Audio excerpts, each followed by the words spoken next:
chose de prévu. Donc, c'est chouette, vraiment. Et puis, bon, après, il paraît que c'est bientôt la rentrée. Hein. Alors, bon, je me suis dit, vous allez rentrer en quelle classe? En moyenne section, d'accord, et CE2. CE2, 6e, CP. Alors, oui. Et toi, tu rentres en quelle classe? Comment? En grande section. Alors, moi, je me dis que j'ai un peu du mal à retenir. Est-ce que vous voulez bien venir? On va se mettre... il faut parler entre vous et vous allez vous mettre de la plus petite classe jusqu'à la plus grande. Ça marche? Ok, alors, vous pouvez discuter ensemble. Hein. Alors, ici, petite section, moyenne section.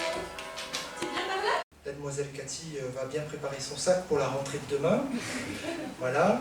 Écoutez, vraiment bienvenue à tous, à chacun pour ce culte de rentrée du poste. On est vraiment content de vous accueillir ce matin dans la maison de Dieu. Et c'est vraiment une bienvenue à chacun, mais tout particulièrement aux enfants. Bienvenue à chacun d'entre vous. Donc il y en a qui viennent de loin. Alors il y a la famille Dick qui viennent d'Albi. Voilà, donc on est content de vous avoir avec nous.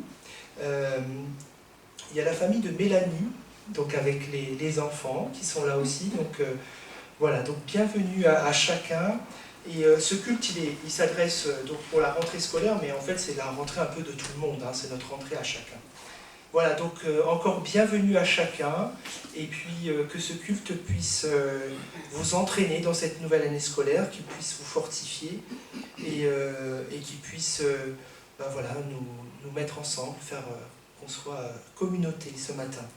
Donc nous allons lire dans Psaume 139, les versets 1 à 6, ensuite on passera 13 à 18 et 23 à 24. Seigneur, tu me connais parfaitement. Psaume de David, pris dans le livre du chef de chorale.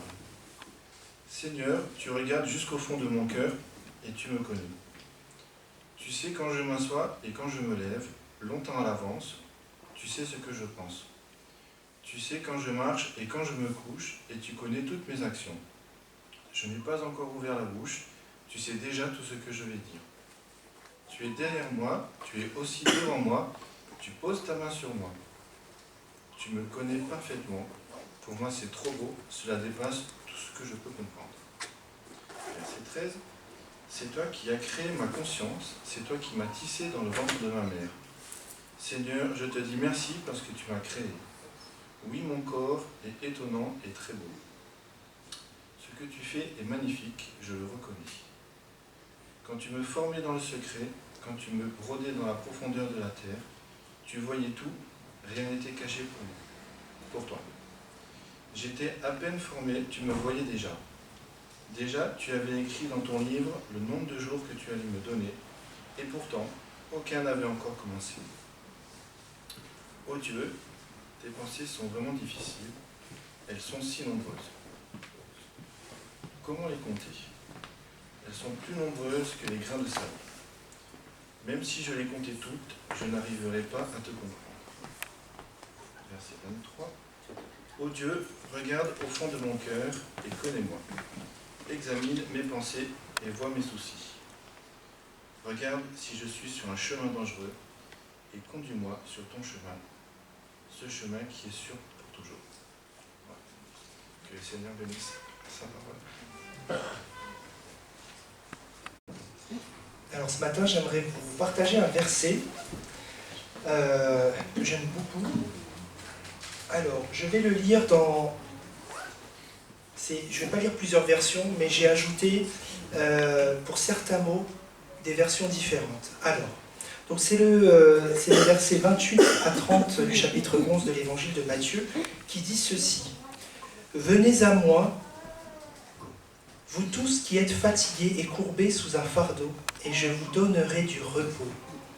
Acceptez mon joug, ou acceptez mes exigences, ou encore acceptez mes instructions, et laissez-vous instruire par moi, car je suis doux et humble de cœur, et vous trouverez le repos pour votre âme. Car mon joug est doux, ou En effet, mes exigences sont bonnes et mon fardeau léger. Voilà le verset qui va nous conduire ce matin. Alors, on a dit beaucoup de choses déjà ce matin, mais j'aimerais partager avec vous une petite méditation. Et cette méditation, elle pourrait commencer avec une question. En quoi cette image du joug est instructive, pertinente pour nous en cette nouvelle année scolaire? Alors, j'aimerais poser une question aux enfants. Est-ce que vous savez ce que c'est qu'un joug? Est-ce que vous savez ce que c'est qu'un joug? Non? Alors, tu peux mettre la suivante. Voilà. Alors, voilà ce que c'est qu'un joug. Donc là, vous avez 2 bœufs et vous avez une pièce en bois.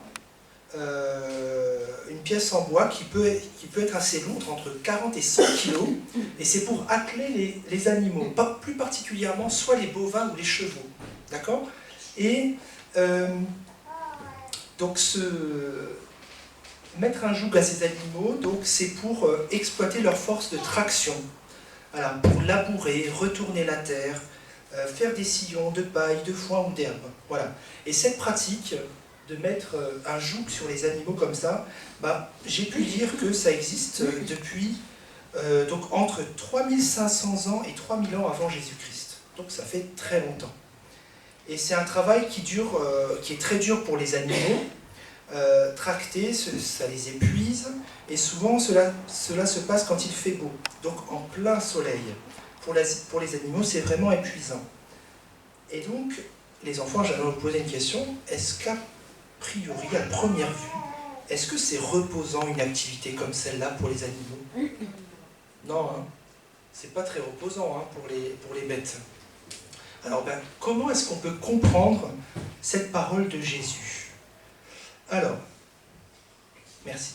Donc, comment comprendre cette parole de Jésus? Alors, moi, je trouve que c'est un très beau verset ce sont de très beaux versets qu'on a lus ce matin, là. Et en fait, il appartient à chacun d'entre nous de l'entendre et de le mettre en pratique. Et de déposer mon fardeau devant Dieu lorsque je suis chargé, fatigué et courbé. Il faut aussi admettre qu'on a besoin d'humilité pour déposer son fardeau, parce qu'il est tellement plus simple et facile de se plaindre au quotidien. Souvent, la charge sous laquelle je peine est celle de mes inquiétudes. Comment gérer ces situations qui créent en moi tellement d'émotions différentes? Alors les enfants, est-ce que vous pouvez me dire quelques émotions que vous connaissez? Moi j'ai mis la peur déjà. Quelle émotion vous connaissez? La tristesse, oui, quoi d'autre? La joie. La colère, oui. Très bien. Ah oui, la sérénité aussi, ça c'est très bien. Quelle autre émotion? L'anxiété. L'anxiété, oui. Oh là. Comment? L'envie. L'envie, voilà. Alors, il y a plein d'émotions qui nous habitent au quotidien, chaque jour. Et parfois, on peut avoir un stress face à un examen. Les chamailleries à l'école, ça peut nous faire stresser. La crainte de ne pas avoir d'amis. La peur de ne pas avoir d'amis, effectivement. La recherche d'un emploi, ça peut être stressant, épuisant. Les fins de mois difficiles, ça peut être très très stressant et très épuisant. Un collègue ou un chef désagréable qui n'est pas à l'écoute. Les difficultés dans un couple, la maladie, perdre ses repères et le sentiment de ne plus servir à quoi que ce soit une fois à la retraite. Alors ici, je vois qu'il y a des retraités bien actifs, donc bon, mais je le dis quand même. Bref, enfants comme adultes, nous faisons face à toutes sortes d'épreuves, de situations difficiles à gérer. Mais souvenons-nous du sermon sur la montagne. Jésus dit ceci: ne vous inquiétez donc pas du lendemain, car le lendemain s'inquiétera de lui-même. Et la suite, vous la connaissez, à chaque jour, il suffit sa peine. Voilà, donc c'est Matthieu 6, verset 34. Ou encore ce verset dans Ésaïe 40, 31. Ceux qui espèrent le Seigneur renouvellent leur force, ils prennent leur essor comme les aigles, ils courent et ne se fatiguent pas, ils marchent et ne s'épuisent pas. Alors, Jésus nous dit, prenez mon joug. La particularité du joug, et on l'a constaté avec les images, est qu'il est porté par il n'est pas porté par un seul, mais deux animaux. Lorsqu'on est chargé et fatigué, Jésus nous invite à nous mettre sous son joug et à le laisser porter notre fardeau avec nous. Pour la petite histoire, à l'époque, et peut-être que ça se fait encore aujourd'hui, je ne sais pas, lorsqu'on voulait apprendre à un jeune bœuf à porter un joug, on l'attelait à un vieux bœuf sage et docile. C'est ainsi qu'on obtient le meilleur apprentissage. Deux animaux sous un même joug marchent au même rythme. Porter le joug, les instructions et les exigences du Christ, c'est apprendre à marcher à son rythme, à aligner nos pas sur ceux du Christ. On peut entendre ici « Laissez-vous instruire par moi ». L'écoute de l'Évangile et sa mise en pratique est une façon de déposer son fardeau et de laisser le Christ le porter avec nous. Ensuite, Jésus nous dit « Car je suis doux et humble de cœur ». La douceur et l'humilité de Dieu sont les attributs qui sont révélés ici par Jésus. Et ce ne sont pas des qualités que nous attribuons naturellement à Dieu. Et Jésus nous révèle un nouveau visage du Père, doux et humble, un Dieu qui dépasse nos conceptions toutes faites et qui marche près de nous. Car je suis doux et humble de cœur. L'image de Jésus est aussi intéressante en ce sens qu'il nous demande de porter un joug.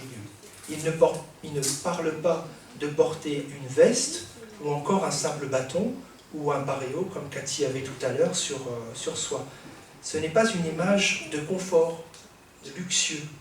Pas du tout. Il s'agit là d'un outil agricole, ce qui implique, on l'a vu aussi, un travail laborieux, mais on n'est pas seul. Et Jésus nous dit, vous trouverez le repos. Le repos dont il est question ici, ce n'est pas l'inactivité, mais le partage du jour. Lorsque notre travail, nos activités à l'école ou ailleurs sont vécues et partagées avec le Christ, ils sont féconds et la fatigue est différente. Elle peut même s'assimiler à une certaine forme de repos.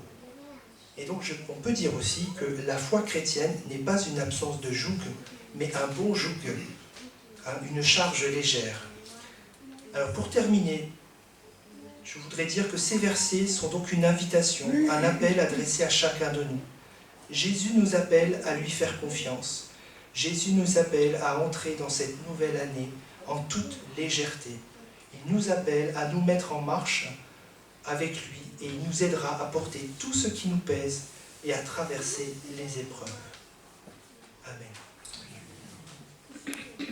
Alors j'aimerais terminer avec une petite vidéo qui montre un petit peu ces deux versets. Alors je vous laisse regarder, moi j'aime beaucoup.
j'aime beaucoup cette vidéo, peut-être que certains la connaissaient déjà, mais voilà, c'est une vidéo qui illustre bien ces versets. Alors j'aime beaucoup la fin, on balance notre sac, mais on voit que tous les sacs restent là. Donc ça ne veut pas dire que une fois qu'on dépose tout, on n'a plus rien, mais le Seigneur nous accompagne chaque jour. Et vous avez vu, certains ont des plus gros sacs, d'autres ont des plus petits. Voilà, chacun, on est invité à apporter notre fardeau au Seigneur. Voilà. Alors,